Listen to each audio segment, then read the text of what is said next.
10, por gentileza santa. Quero de antemão agradecer, porque culto a gente não sabe como termina, não sabe como começa, não sabe como termina. Então quero agradecer ao pastor Israel pelo convite, a confiança, e mais uma vez nos convidar para estar aqui, né? Pastor Melimão, sua equipe, quero agradecer, mencionar a equipe maravilhosa que acompanha o pastor. Que Deus possa abençoar a vida de todos vocês, a minha esposa, meus estudantes que está ali, e a pastora dessa igreja, que Deus possa abençoar de forma sobrenatural, né? Camila é tão linda, eu fiquei assim, triste porque não me deram a minha até agora, né? Esperando a minha. Eu até fiz uma imitação aqui, mas não deu certo, não, de vocês está linda demais, né? Que o Senhor continue assim, abençoando a vida de cada um. Irmão Magno, que está ali, que Deus possa abençoar a sua vida, né? Vamos pro show de tarde, né? Amém. Amém. Querido, quem encontrou 1 Samuel, capítulo de número 10, diga glória a Deus. Glória a Deus. Eu também tem crente pentecostal nesse lugar. Aleluia. Querido, eu entendo o seguinte, olha, crescer só se cresce na graça e no conhecimento. Né? Na graça, ainda mais eu e o pastor Israel, quem mais vão crescer? É só na graça e no conhecimento. Então, crescer na graça, diga para o seu irmão assim, crescer na graça é ser cheio do Espírito Santo. Aleluia. Diga para o seu irmão assim, ser unido é ter o Espírito Santo.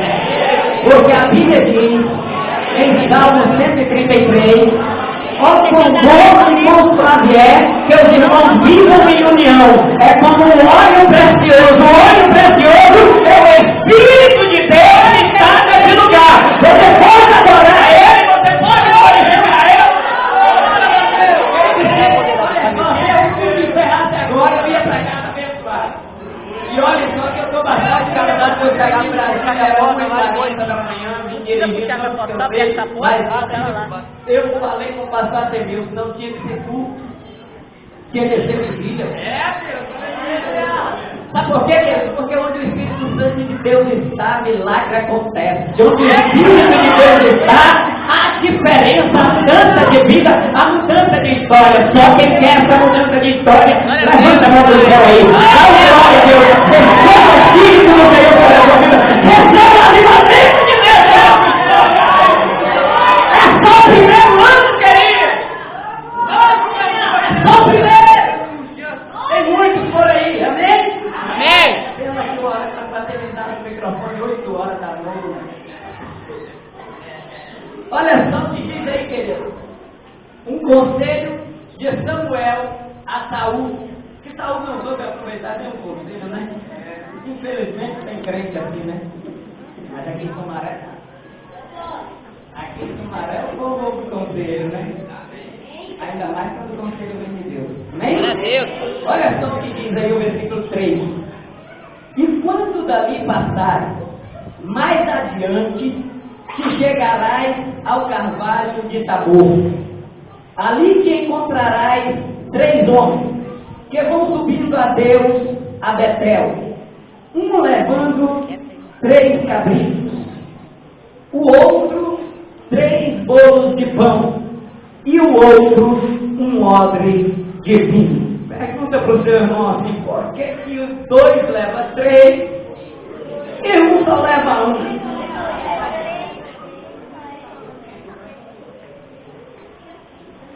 Vire as páginas da sua vida. Porque você já tem o tema gravado no teu coração, mas escuta aí, só mais uma vez.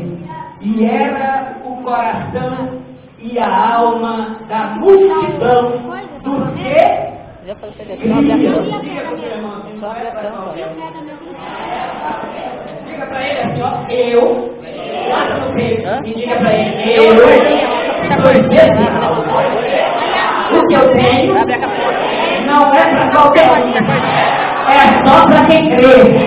Diga para ele, é só para quem crê. Eu quero ver se você crê mesmo. É hoje, pastor. Só quem crê. Só quem crê. Cadê? Eu quero ver a parte de quem crê. Cadê? Glória a Deus.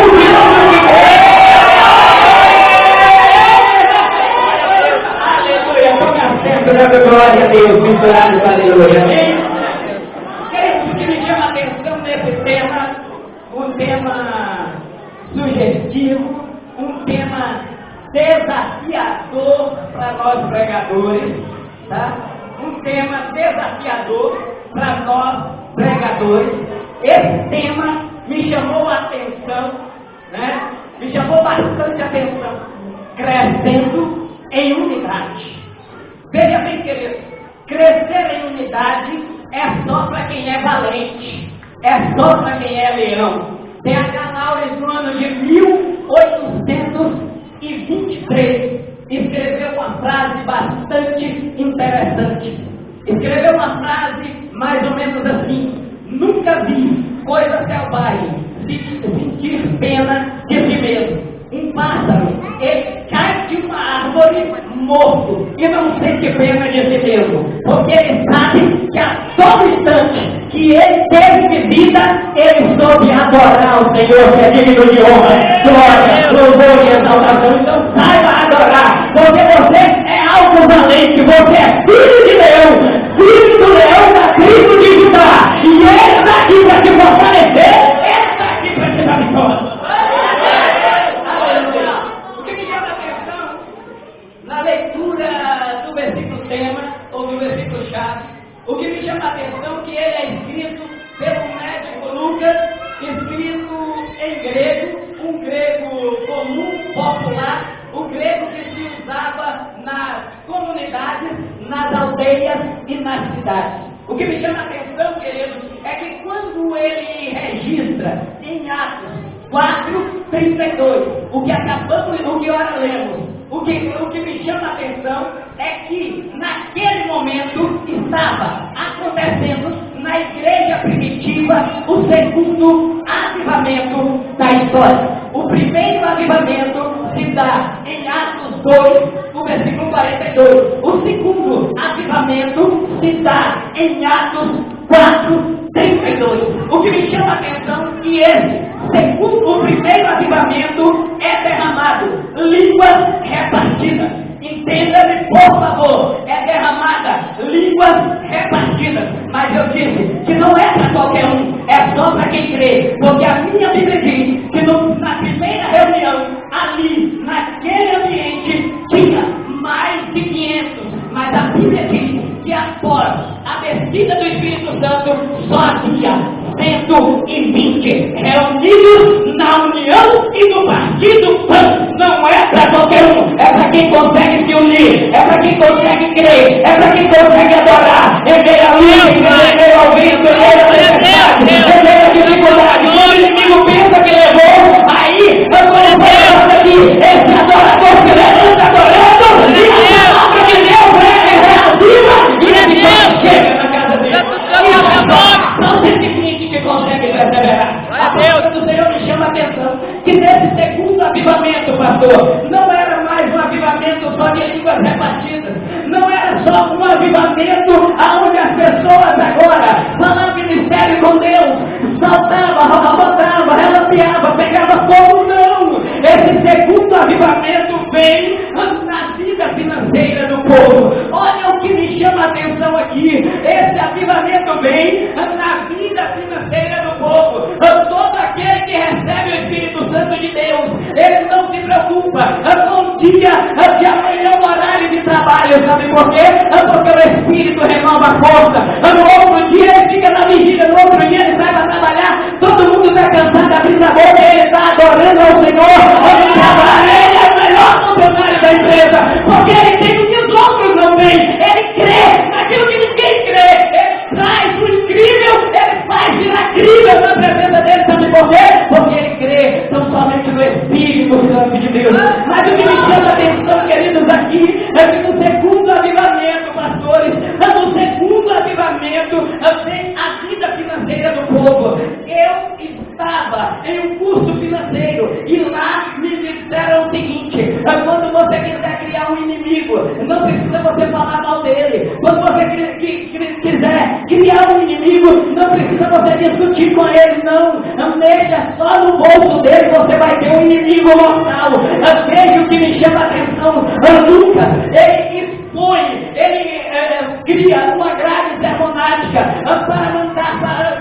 templo. E quando ele cria, que ele manda, o que me chama a atenção é que para Lucas, aquilo era um avivamento. Para Lucas, aquilo era o partilhar do Espírito Santo de Deus na terra. Mas aí se levanta um certo homem grego, intérprete, e ele se levanta e começa a empregar situações difíceis. Ele começa a dizer que aquela ideia é utopia, mas quando ele participa, pastores, ele começa a pregoar pela cidade: não, essa ideia não dá certo, essa ideia é loucura, essa ideia é utopia, esse povo é um povo doido, não se pode acreditar no que eles dizem. Aí sabe o que acontece? O chefe dele chama ele e diz: eu quero um relatório mais detalhado, eu vou fazer o seguinte com você: a partir de hoje você não vai ficar de fora assistindo e escrevendo, relatando, não. A partir de hoje você vai participar lá dentro, você vai filtrar no meio deles, vai ver o que acontece e aí você vai me dizer se é utopia ou não. Aí a minha Bíblia diz que aquele homem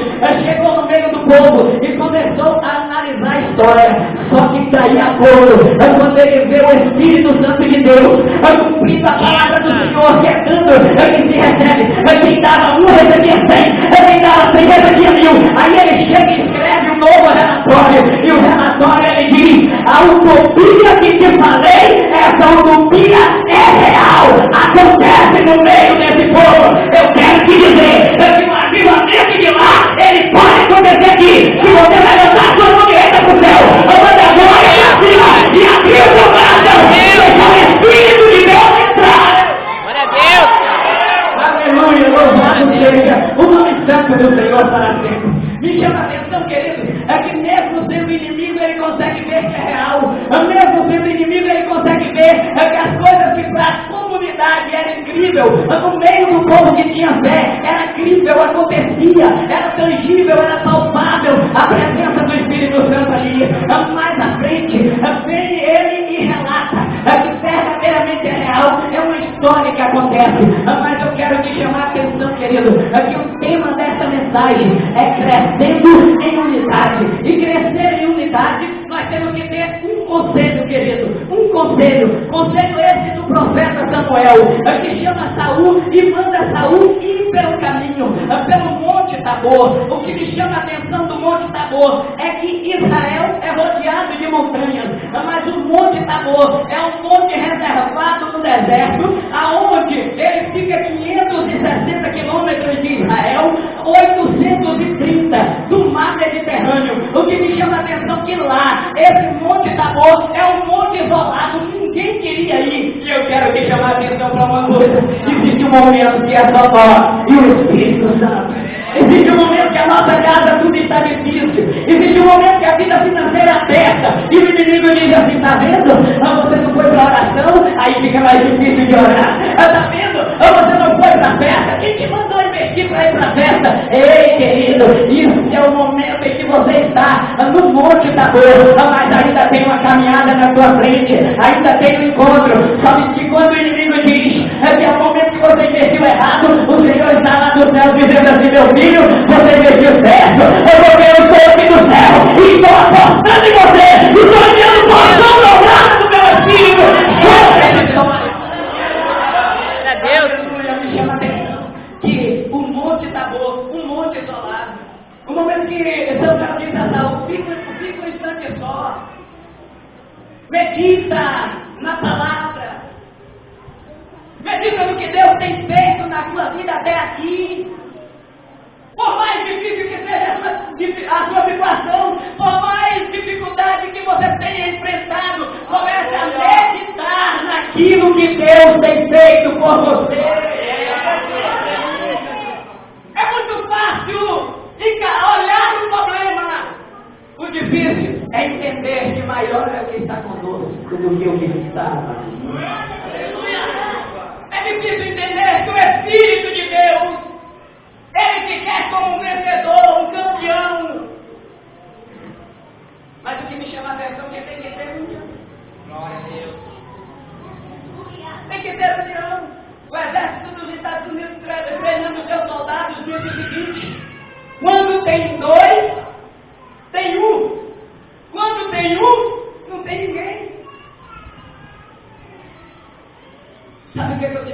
aqui nessa noite, olhe para o seu irmão que está do seu lado. Por pior que ele seja, ou por melhor que ele seja, saiba de uma coisa, você não consegue viver sem ele. Pelo menos os mistérios de Deus e os milagres de Deus você não consegue viver sem ele. Eu não consigo viver sem o pastor Israel na minha vida. Eu não consigo viver sem a igreja de Sumaré na minha vida. Eu não consigo viver sem o ministério Nova Esperança na minha vida. Eu não consigo viver, pastor Ademilton, sem o Senhor na minha vida. Porque eu e você somos um. E eu sozinho sou nada. Nós temos que ter união para crescer. Aleluia! O que me chama a atenção é que, naquele dado instante também, Samuel disse, quando você descer do monte, meu filho, no teu momento de anonimato, no teu momento de tristeza, no teu momento de choro, que só você e Deus sabe quando você está no seu quarto e chorar. No momento que você sair desse quarto, você vai encontrar um homem que vai levando 3 cabritos. E eu fiquei curioso por essa história. Porque sozinho ele não andava, ele tinha que encontrar alguém. E um dos homens tinha 3 cabritos. Me chamou a atenção que esse homem, que tinha 3 cabritos, eu tenho certeza que ele representava Deus. Javé ou Jeová, como você quer. Aleluia! Por que Deus representava o homem? Por que o homem dos cabritos representava Deus? Porque Deus não quer te livrar de uma situação parecida com a situação do Egito, de um débito difícil de pagar, de uma situação difícil de vencer. Quando Ele quer livrar, Ele te diz assim: em vez de se preocupar, meu filho, pega um cabrito, mata ele, faz um churrasquinho, pega o sangue dele, passa no umbral da porta, que eu vou repreender o cortador, o migrador, o devorador, o destruidor, e vou colocar lá o céu da minha presença. Coloca lá o Espírito Santo que cresce. Glória a Deus. Eu me Deus da tua história.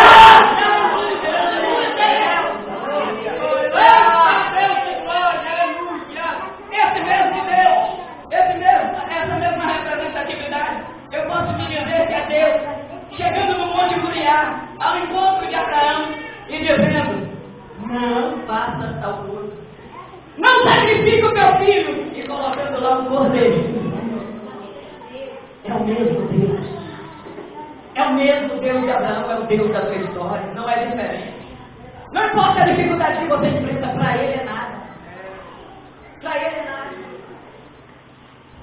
Aí Ele mesmo vem e entrega o seu filho, o terceiro caminho, o Cordeiro de Deus, que tira o pecado do mundo. Só que esse terceiro capítulo, esse Cordeiro de Deus, ele vem, e quando ele chega através de João, ele se apresenta e diz assim: eu sou o pão vivo que desceu do céu. Ele é o homem dos pães da tua história, ele é o homem dos pães da tua vida, ele é aquele que pode te livrar e tirar a história. Ele te dá como um cordeiro pela tua vida, como um cordeiro mudo que não murmurou. Interessante que para te apresentar ele como homem dos pães, eu posso te apresentar uma grande multidão como um homem que chega na presença dele, 5 pães e 2 peixinhos. Ele tinha tanta intimidade com o pão que ele faz o pão multiplicar. Ele tinha tanta intimidade com o pão que só Lucas registra na história isso, que Jesus após a segunda multiplicação de pão, a segunda multiplicação de pães, ele volta para o barco, e quando ele chega no barco ele tem fome. Ele chega para os seus discípulos e diz o seguinte: olha só o que ele diz: eu tive fome, multiplicamos os pães, o povo se alimentou, mas eu tive fome agora. E naquele momento não tem som no barco, mas ele diz a um dos seus discípulos: imagina o Pedro, olha debaixo da lona, e quando Pedro levanta, lá está o pão, porque ele é o pão vivo que desceu do céu, ele é o pão vivo. Na Santa Ceia, antigamente como Páscoa, servia cabrito, com Jesus Cristo se serve pão e vinho. Ele é o homem dos pães da tua história. Só que se nós entendermos aqui, para Jesus entrar na história, Deus saiu do cenário da história. E agora eu quero te chamar a atenção para o avivamento da igreja. Para sair o homem dos cabelos de cena, entrou o homem dos pães. Para sair o homem dos pães de cena, tem que entrar o homem de um odre de vinho.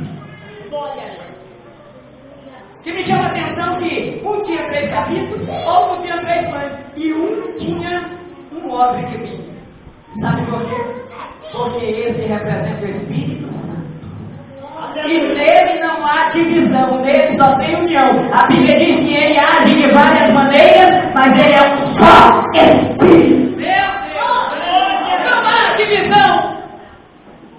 Mas vamos fazer o seguinte: vamos nos colocar sobre os pés. Vai encerrar uma mensagem dessa só sobre os pés. É só sobre os pés. Sabe por que, pastor Israel? Porque o homem dos pães, para subir aos céus, ele diz o seguinte: olha só, eu vou subir, mas ficar em Jerusalém, até que do alto seja revestido de poder. Até que do alto seja revestido de poder. Até que do alto seja revestido de poder. Fica com a mão direita erguida em sinal de receber. Comece a receber a graça, o poder e a unção desse Espírito Santo que está nesse lugar. Cadê a cantora Cristiane para cantar mãos ouvidas aqui, para a gente encerrar? Escute bem, querido, escute bem. Jesus Cristo sai do cenário da história. Jesus Cristo é levado ao céu. A Bíblia diz que naquele instante o céu se abre. Ele é recebido como uma nuvem, pela nuvem e é levado ao céu. Após 45 dias, se não me engano, se não me falha a memória, após 45 dias, o homem do odre de vinho entra na história. O Espírito Santo traz também, trazendo, passar de mim, aqueles 45 dias de amargura, de perseguição, de angústia, de miséria, de fracasso, porque o povo ficava no templo oprimido, enquanto os outros festejavam do lado de fora, eles estavam dentro do templo oprimido, com medo de sair e morrer. Aqueles que saíam tinham que negar e fazer parte da festa. Veja bem, queridos, aqueles que ficaram lá, pastor Deus, teve que receber o homem do odre de vinho, e ele chegou. O vinho representa a alegria, a presença daqueles que adoram ao Senhor. O vinho representa o próprio Espírito Santo, que foi provado de vinho que embriaga para o vinho da alegria, para azeite da unção. E olha só, eu posso te garantir que ele está entrando aqui. Eu posso te garantir que ele está nesse lugar. Eu posso te garantir que ele está aqui para te dar vitória, para te encher. Agora só quem quer ser cheio, obedece a adorar e glorificar. Eu venho dizer o nome do Senhor, porque hoje você não vem aqui do jeito que você não sei que você quer. Aleluia.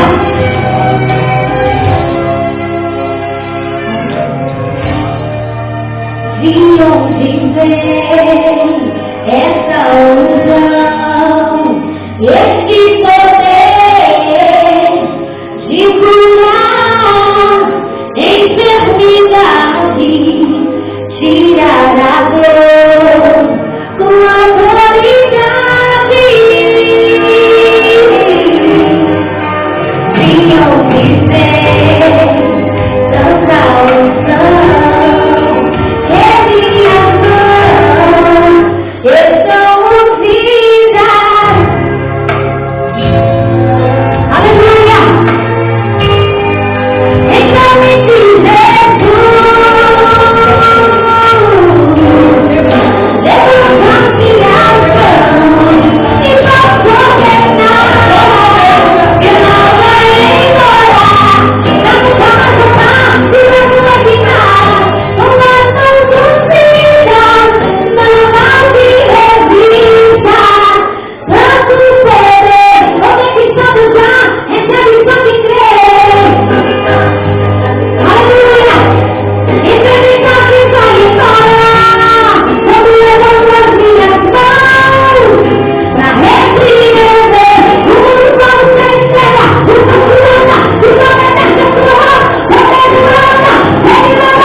filhos com sua vida, quer voltar para casa do Senhor, quer aceitar Jesus, vem aqui à frente, levante sua mão, vem correndo agora para você. Tem alguém aqui na frente? Oh Deus, aleluia! Tem alguém aqui?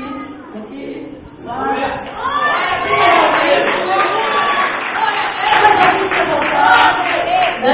Está falado, pastor, vamos voltar. Eu sei que Deus falou comigo, vem aqui à frente agora para você.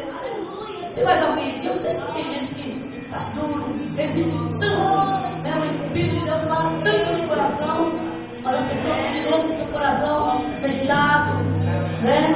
Tanto no seu coração, quer vir aqui por meio. Vem que a frente eu vou orar por você. Se mais alguém não tem, os irmãos querem dizer, vamos orar pela sala.